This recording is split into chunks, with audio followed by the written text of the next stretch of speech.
convinced family she was on a trip around Asia despite never leaving her bedroom, you guys. This is a really good story / experiment. So it's a young woman, 25 years old. She's from Amsterdam. Her name is Zia Vanderborn, or Zilla Vanderborn. I always mispronounce names, so just want to provide both.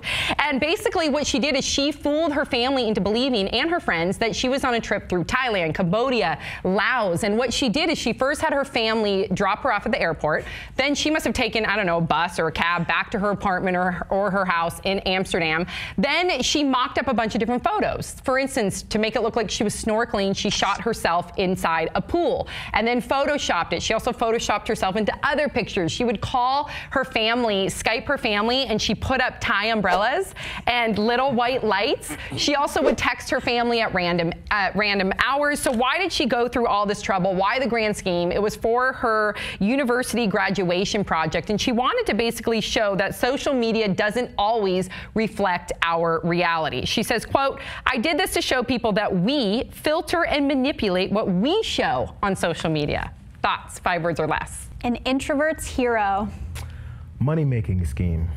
Fast lane from Amsterdam to Thailand. No shit, we're writing / producing. Right? I mean, when you really think about it, we are the writers, the photographers, the editors, the producers. Of course we're going to distort reality, even if we're not even, conscious of it. So what did you guys think about her project? I think it is so important that you see the behind the scenes of stuff like this. And she showed every little detail of the behind the scenes too, like how she manipulated all the photos and how we really do stuff like this all the time, and it's kind of scary. Like there's this app called the Perfect 365 or whatever, and what you do is you take a selfie and then it puts makeup on your face for you.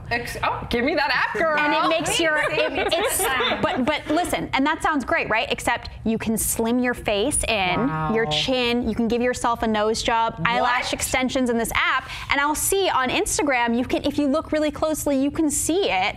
But a lot of people aren't even, they're just like, oh, you're so pretty, and that's what they see, and that's so messed up that we're putting that stuff out there when that's not who we are in real life, and it's sad. All I'm saying is that everyone is beautiful. Even just the smoke and mirrors of your life too, right? It helps validate people when they do things like that anyway with social media. As long as you get that kind of acceptance, it works so well for you. But as we know, the first thing I thought, the internet becomes a copycat routine. When someone does something original, something randomly goes viral, someone has to do it and try and recreate it. She did this for a project, and that's awesome. It's amazing the way she put this together. So the reason I was talking about the money-making part of it is someone could think, oh, I'm going on vacation. Hey, Mom, I need about $5,000 to $6,000 for this trip. I mean, if it's not only the physical side of manipulating yourself and putting that forth on social media, it's only showing snippets of your happy life. So people, whether it's an ex-boyfriend or someone you're trying to impress, they see your life as the best part of your life. Right. I'm kind of like, this is news? This has been going on for a long time. Yes. Photoshop has been around for a minute, since the chisel and stone, you know what I mean?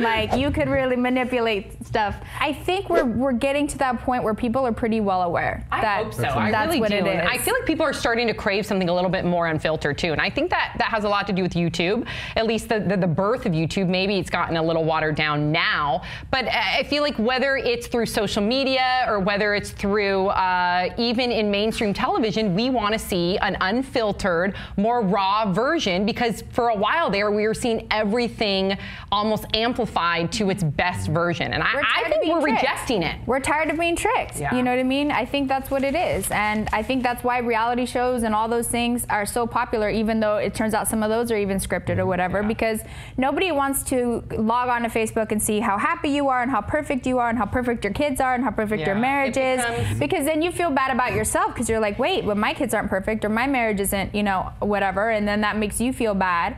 And so I think that's a big reason why people love reality, because it's like they get to see themselves or their situations and they get to identify. Doesn't it compound? Because then once you see someone showing their perfect life and their perfect marriage and their perfect kids, and your kid's a little brat, you're like, okay, well, let me stop showing my kid being a brat on social media. Let me do it the same way. Yeah. So it just builds upon itself. Everyone keeps doing this. Yeah. Now, also, whose responsibility is it to understand that a lot of this is fake? the friends or the viewers or everyone else or the person who's actually creating it. I think we're all becoming aware of it now. Yeah. And so, again, it's going to have to renew itself again in another way. I think so, too. I think we're on the brink of that, but we're not there yet. Everyone is just so obsessed with themselves and their own lives, and so few people actually look at what's going on in the world. And there's so many good things and bad things, of course, that you could be sharing that are positive or negative that we could speak about in a positive way.